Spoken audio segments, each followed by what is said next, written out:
ఓం శ్రీ సాయిరామ్. తల్లి, తండ్రి, గురువు, దైవము సమస్తము అయిన భగవాన్ శ్రీ శ్రీ శ్రీ సత్యసాయి బాబా వారి దివ్య పాదార విందములకు హృదయపూర్వక నమస్సుమాంజలి సమర్పిస్తూ అందరికీ సాయిరామ్. షిరిడీ నుండి పుట్టపర్తి డాక్టర్ ఆర్టి కాకడే గారు రచించిన పుస్తక పఠనం తరువాయి భాగం అండి. 45వ ప్రకరణం. 1979వ సంవత్సరం మే నెల 1వ తారీఖున నేను నా కుటుంబం ఉదకమండలం అంటే ఊటీ ప్రయాణమయ్యాము. ఆ సమయంలో నా జ్యేష్ఠపుత్రుడు చిరంజీవి అభయ్ అక్కడ ఉంటున్నాడు.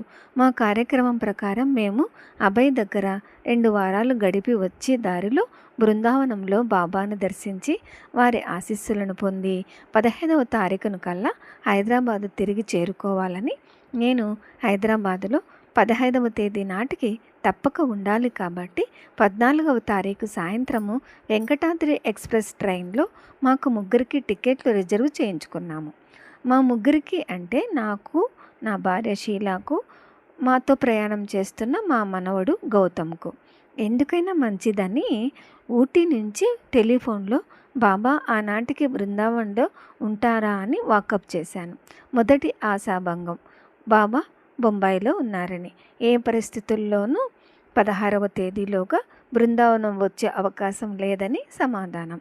చాలా నిరుత్సాహం చెందాను. కానీ చేసేదేముంది కనుక హైదరాబాద్ వెళ్ళడానికి ఎలాగైనా బెంగళూరు రావాల్సిందే కనుక 14వ తేదీ బయలుదేరి బెంగళూరు సాయంత్రానికి వచ్చి ఆ వెంటనే ట్రైన్ మీద హైదరాబాద్ వెళ్ళడానికి నిశ్చయించుకున్నాను.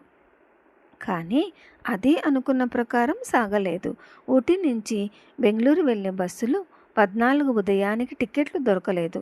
అందుచేత ఒకరోజు ముందే బయలుదేరవలసి వచ్చింది.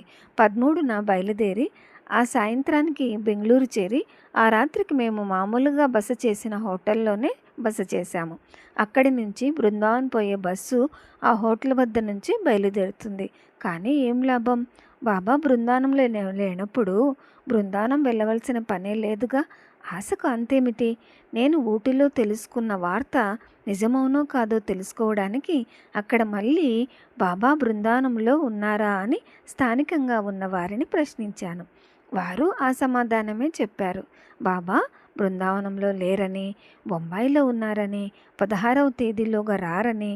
సాధారణంగా ప్రతి సంవత్సరం బాబా మే నెల 10వ తేదీన బయలుదేరి బొంబాయి వెళ్ళి 12వ తేదీన ధర్మక్షేత్రంలో గడిపి తిరిగి 13వ తేదీ కల్లా బృందావనం చేరుకోవడం పరిపాటి. ఈ సంవత్సరం ఎందుచేతనో మా దురదృష్టము కొద్దీ వారు రాక వాయిదా పడింది. ఆ రాత్రి ఆ హోటల్లో గడిపి ఇంకా ఉండబట్టలేక 14వ తేదీ ఉదయము తిరిగి బృందావనం టెలిఫోన్ చేసి బాబాను గురించి అడిగాను. ఆ చివరి నుంచి వచ్చిన సమాధానం ముక్తసరిగా బాబా ఊళ్ళో లేరు, బొంబాయిలో ఉన్నారు అని. సరి ఇంకా ఆశ వదులుకొని టెలిఫోన్ పెట్టేయబోతూ ఉంటే అవతల నుంచి ఒక అపరిచిత కంఠస్వరం, అయ్యా మీరెవరో కానీ నేను మీకు ఒక ముఖ్య సమాచారం అందించాలి అన్నది. ఆ రోజులలో బెంగళూరు నుంచి బృందావనం నేరుగా మాట్లాడే సదుపాయం లేదు. బెంగళూరు నుంచి వైట్ఫీల్డ్ టెలిఫోన్ ఎక్స్చేంజ్ నుంచి మాట్లాడవలసిందే. అందుచేత ఆ గొంతు అక్కడి ట్రంక్ టెలిఫోన్ ఎక్స్చేంజ్ ఆపరేటర్ది. అయ్యా మీరు బృందావనంలో బాబా ఎక్కడున్నారు, ఎప్పుడొస్తారో అని అడగడం విన్నాను. కొంచెం సేపటి క్రితమే ఇలాగే ఇంకో వార్త విన్నాను టెలిఫోన్లో. బాబా ఈ ఉదయం ప్లేన్లో 9:20 బెంగళూరు చేరుకున్నారట. ఈ విషయం ఇంకా ఎవరికీ తెలియదు. మీరు ఈ వార్త వింటే సంతోషిస్తారని మీకు వెంటనే తెలియపరిచాను అని త్వరగా చెప్పి నేను ఆయనకు నా ధన్యవాదాలు తెలియచేసేలోగానే టెలిఫోన్ పెట్టేశాడు. నా ఆనందానికి అవధి లేదు. అప్పటికే సమయం 8:10 బెంగళూరు నుంచి బృందావనం నేరుగా వెళ్ళే బస్సు 8:30 బయలుదేరుతుంది. నేను వెంటనే నా భార్యను, నా మనవడిని హెచ్చరించి 8:30 బస్సు బయలుదేరే చోటుకు చేరుకోమని ఆదేశించి పరుగున బాబాకై ఒక చక్కని పూలదండను కొనే నిమిత్తం బజారుకు వెళ్ళాను. త్వరగా పని ముగించుకొని బస్సు బయలుదేరే చోటుకు చేరుకునేసరికి 8:20 బస్సు బయలుదేరడానికి సిద్ధంగా ఉంది. కానీ ఏం లాభం? అక్కడెక్కడ నా భార్య యొక్క కానీ నా మనవడి యొక్క కానీ జాడలేదు. ఇంకా అక్కడకు వారు చేరుకోలేదు. నేను చాలా ఆశాభంగం పొందాను. బస్సు సరిగ్గా 8:30కు బయలుదేరి వెళ్ళిపోయింది. నేను వెర్రివాడిలా చేయగలిగిందేమీ లేక చూస్తూ నిలబడ్డాను. ఇంకో 10 నిమిషాలకు మెల్లిగా దయచేశారు నా భార్య, నా మనవడు. పట్టరాని కోపం వచ్చింది. ఇప్పుడు వాళ్ళనని ఏం లాభం? ముహూర్తం కాస్త మించిపోయింది. ఇంకా తదుపరి చేయవలసిందేమిటని ఆలోచించి ఆ తర్వాత 9 గంటలకు బయలుదేరే బస్సులో ఎక్కి కూర్చున్నాము. వేరే చేసేదేమీ లేక. ఈ బస్సు ఎక్స్ప్రెస్ బస్సు కాదు. దారిలో అయిన చోట కాని చోట ఆగుతూ వెళ్తోంది. ఆ వెళ్ళడమైనా బృందావనం దాకా కూడా వెళ్ళదు. సుమారు మైలున్నర బృందావనానికి ముందుగానే ఆగిపోతుంది. అక్కడి నుండి బృందావనం చేరుకోవడానికి ఆ సమయంలో ఏ విధమైన వాహనము దొరకదు. పాదచారులమై వెళ్ళవలసిందే. అయినా ఇప్పుడు చేయగలిగిందేమీ లేదు. అంతా బాబా పైన భారం వేసి ఆ ప్రయాణం సాగించాము. ఎట్టకేలకు ఆ బస్సు తన గమ్యం చేరుకునేటప్పటికి అప్పుడే 9:45 సాధారణంగా బాబా భక్తులకు దర్శనం ఇవ్వడానికి తమ నివాస గృహం నుండి సరిగ్గా 10 గంటలకు బయటికి వస్తారు. అంటే ఇంకా మిగిలిన సమయం 15 నిమిషాలు. మేము చేరవలసిన స్థలం ఇంకా మైలున్నర దూరం ఉంది. నడక తప్ప వేరే మార్గం లేదు. ఇలా తటాపటాయిస్తూ ఉండగా ఆ సమీపంలో చెట్టు కింద ఖాళీగా నిలబడి ఉన్న ఒక ఆటో రిక్షా కనిపించింది. కానీ అది బెంగళూరు పోయే దిక్కుగా తిరిగి ఉంది. ఆ సమయంలో అతడు మాకు సహాయం చేసే అవకాశం తక్కువ. అదీగాక అప్పుడు అమలులో ఉన్న కట్టడి ప్రకారం ఆటో రిక్షాలో ప్రయాణికులను 2 కన్నా ఎక్కువ మందిని రవాణా చేయకూడదు. ఇన్ని అననుకూల పరిస్థితుల్లో కూడా నీటిలో మునిగిపోయేవాడు గడ్డి పొరుకును ఆసరా తీసుకోబోయినట్టు ధైర్యం చేసి ఆ ఆటో రిక్షా వాణ్ణి అడిగాను, మమ్మల్ని బృందావనం తీసుకెళ్తావా అని. ఆశ్చర్యం! తాను పోదలుచుకున్నది బెంగళూరు వైపే అయినా ఆ దిక్కుకు సరిగా ఎదుటివైపున బృందావనం రావడానికి సమ్మతించాడు. అంతకన్నా ఆశ్చర్యం, ప్రభుత్వ కట్టడికి వ్యతిరేకమైనప్పటికీ తన ఆటోలో మా ముగ్గురిని తీసుకుని వెళ్ళడానికి అంగీకరించాడు. వెంటనే బయలుదేరి అతి ఆనందంతో బృందావనం ఇంకో 10 నిమిషాల్లో చేరుకున్నాము. ఆటో డ్రైవర్ చేతిలో ₹1 ఉంచి స్వామి దర్శనానికి పరుగు పరుగున బయలుదేరాం. చిత్రం, ఆ డ్రైవరు మమ్మల్ని వెనుకకు పిలిచి 15 పైసలు మా చేతిలో ఉంచి మీటర్ ప్రకారము ఛార్జీ 85 పైసలే అయిందని, అంతకన్నా తాను ఎక్కువ తీసుకోనని మర్యాదగా చెప్పాడు. ఈ రోజులలో కూడా ఇంత నిజాయితీ పరులు ఉన్నారా అని ఆశ్చర్యపడుతూ మేము బాబా దర్శనం చేసుకున్న వెంటనే మళ్ళీ బెంగళూరు వెళ్ళిపోవాలని, అతనికి అభ్యంతరం లేకపోతే కొంచెం సేపు ఆగి మమ్మల్ని తిరిగి బెంగళూరు తీసుకుని వెళ్ళవచ్చునని సూచించాము. అతడు అదోలా నవ్వి, చాలు, మీ బావ సంగతి నాకు తెలియదా? ఇదిగో అంటే 6 నెలలైనా అవ్వచ్చు. ఇప్పుడే వస్తారో, ఇంకో గంట పోయిన తర్వాత వస్తారో, అసలు ఈ వారం వస్తారో రారో ఎవరు చెప్పగలరు? అయినా నేను ఒక 15-20 నిమిషాల వరకు చూస్తాను. అంతలోగా మీరు రాకపోతే నాకేదైనా సవారి దొరికితే వెళ్ళిపోతాను అన్నాడు. సరేనని మేము బాబా తమ బస్సు నుండి బయలువెడలే గేటు వద్దకు చేరుకున్నాము. అక్కడ సుమారు 10 మంది కన్నా ఎక్కువ జనం లేరు. బహుశా బాబా బొంబాయి నుండి తిరిగి వచ్చిన వార్త ఇంకా ఎవరికీ తెలియలేదేమో.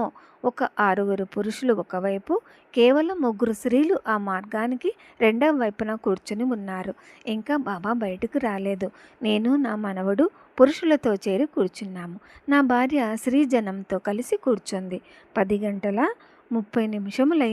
11 గంటలు కూడా అయింది. కానీ బాబా బయటకు వచ్చే సూచనలేమీ కనిపించలేదు. ఇంతలో కల్నల్ జోగారావు గారి శ్రీవారి భవంతి నుండి బయటికి రావడం చూసి ఆయన్ను అడిగాను, బాబా దర్శనం పొందడానికి అవకాశాలు ఏమైనా ఉన్నాయా అని. ఆయన కూడా సందేహంగా, బాబా బొంబాయి నుండి వచ్చేటప్పటికి 9:40 అయిందని, ఇంకా వారు తమ గదిలోనే ఉన్నారని, ఈ రోజున భక్తులకు దర్శనం ఇవ్వడానికి బయటకు రావడం అనుమానాస్పదమేనని తమ అభిప్రాయాన్ని వెలిబుచ్చారు. చాలా ఆశాభంగం పొందాను. కానీ పూర్తిగా నిరాశ చెందక అక్కడ మండుటెండలో కూర్చున్నాను. నా భార్య, నా మనవడు ఎండవేటికి తట్టుకోలేక కొంచెం నీడగా ఉన్న వసతి గృహం మెట్ల మీద కూర్చున్నారు. వారి ఓపిక దిగజారిపోయిందని వారి వాడిన ముఖాలే చెబుతున్నాయి. కానీ నేను మాత్రం నా ఆశను విడనాడలేదు. ఇంతలో స్వామి నివాసం నుంచి వెలువడి వచ్చిన ఒక మహిళ నిర్ద్వందంగా ఇంకా ఆనాటికి స్వామి బయటికి రావడం లేదని ముక్తసరిగా చెప్పి వెళ్ళిపోయింది. నేను నిస్పృహ చెందాను. అప్పటికే 12 గంటలు కావస్తుంది. 1 గంటకైనా బెంగళూరు చేరుకోక తప్పదు. ఆ తర్వాత భోజనం, తర్వాత కొంత విశ్రాంతి, ఆ తర్వాత బజారులో చూసుకోవలసిన కొన్ని పనులు ముగించుకునేటప్పటికి సాయంత్రం ట్రైనుకు సమయం అయిపోతుంది. అందుచేత ఆనాటికి స్వామి దర్శనానికి ఆశ వదులుకొని తిరిగి బెంగళూరు వెళ్ళక తప్పదు. చాలా బాధాకరమైన సన్నివేశం. ఇంక వెళ్ళిపోయే ముందర ఒక్కసారి బాబాను మనసారా తలుచుకొని కళ్ళు మూసుకొని, బాబా, ఇంతవరకెప్పుడూ మీరు నా యందు అపరిమితమైన దయ చూపుతూ వచ్చారు. ఏనాడు నన్నింత ఆశాభంగానికి గురి చేయలేదు. నేను అందించిన పుష్పమాలను అందుకొని నన్ను ధన్యుణ్ణి చేయకుండా ఉండలేదు. ఏనాడు ఎట్టి పరిస్థితుల్లోనూ నాకు తమ దర్శన ప్రాప్తిని, పాద నమస్కార భాగ్యాన్ని కాదనలేదు. ఈనాడు ఎందుకు స్వామి నాపై ఇంత నిర్దయ, అధమం? దర్శన ప్రాప్తికైనా నోచుకోలేదా నేనీనాడు? ఎందుకు స్వామి నాకీ శిక్ష అని దీనాతి దీనంగా సజ్జల నయనాలతో స్వామిని ఆర్తితో వేడుకొని కళ్ళు తెరుదును. స్వామి ప్రత్యక్షం. తమ అనుభవాల్ని వదలి ఆవరణ గేటు వైపు తమ సహజ మందగమనముతో చిరుమందహాసంతో నా వైపే నడిచి వస్తూ ఉన్న స్వామి ప్రత్యక్షం. నా కళ్ళని నేనే నమ్మలేకపోయాను. నమ్మకుండా ఎలా ఉండడం? ఇంక 2 క్షణాల్లో స్వామి నా ఎదుట నిలబడి ఉన్నారు. నేను అర్పించిన పూలను అందుకున్నారు.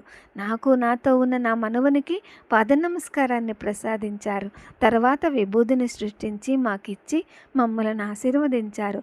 తన్మయుడయ్యి ఇంకా ఆనందాబ్ది నుండి తేరుకోలేకపోయాను. స్వామి గిరుక్కున తిరిగి తమ నివాస గృహం వైపు వెళుతూ పరక్కనే నడుస్తూ ఉన్న వాలంటీర్తో, ఇంకెవరిని ఇక్కడికి రానియకు, 20వ తేదీ వరకు నేను బయటికి రానని చెప్పు అని ఆదేశించి తమ మందిరంలోనికి విజయం చేశారు.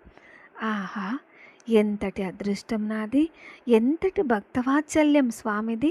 స్వామి అనుగ్రహ ఫలం కాకపోతే 14న ఊటీలో బయలుదేరి తిన్నగా వెళ్ళ నిశ్చయించుకున్న నా ప్రయాణము ఒకరోజు ముందుకు జరిగి 14వ తేదీన నేను బెంగళూరులో నిలబడిపోవటం తటస్థించునా?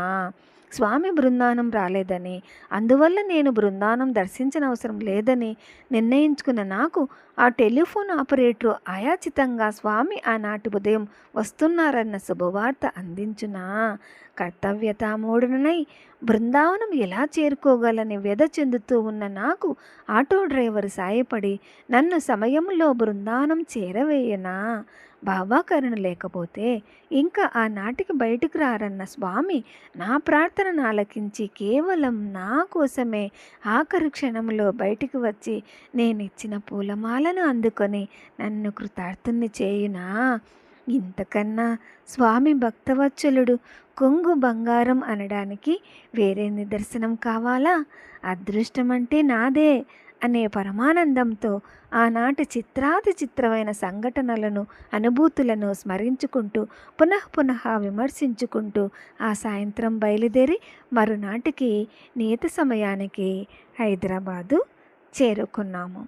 ఆ విధంగానే జూన్ 11వ తేదీ నాటికి కొన్ని అనూహ్యమైన సంఘటన ద్వారా బాబా దయ వల్ల అంతవరకు నన్ను కలతపెడుతూ ఉండిన కొన్ని సమస్యలు పరిష్కృతమై నన్ను అతి క్లిష్ట పరిస్థితుల నుండి బయటకు తెచ్చి ఒడ్డు చేర్చాయి. అసంభవాలనుకున్నవి సంభవాలయ్యాయి. అంతా బాబా దయ. ఆ ఆర్తజన రక్షణకి నమో వాకాలు. ఆ వివరాలు ఇంకా మీకు ముందు తెలియచేస్తాను. ఓం శ్రీ సాయిరాం. తర్వాయి భాగం వచ్చే వారం విందామండి. జై బోలో భగవాన్ శ్రీ సత్యసాయి బాబాజీకి జై. సమస్తలోకాః సుఖినో భవంతు. ఓం శాంతి శాంతి శాంతి. అందరికీ సాయిరాం.